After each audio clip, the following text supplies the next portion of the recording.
Prayer is one of the most important spiritual exercises for a believer. Jesus, the Son of God and Lord of all things, spent whole nights in prayer while he lived on earth.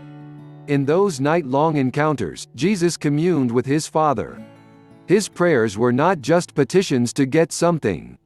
Too often we think of prayer as a way to get God to do things for us or for others, but the highest purpose of prayer is to deepen our relationship with Him.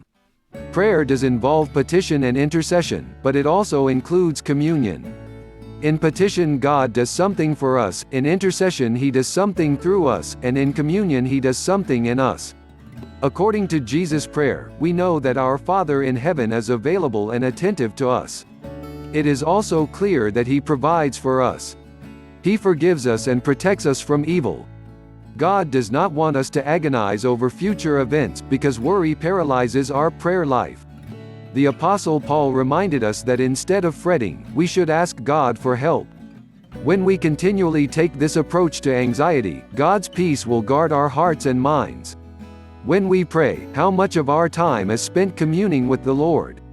Our prayers will become less self-centered and more God-centered as we draw closer to Him, seek His glory, and subordinate our petitions to His will. Communion is the line that connects our soul with the battery of God's power. When this line is down, our petitions are but idle chatter.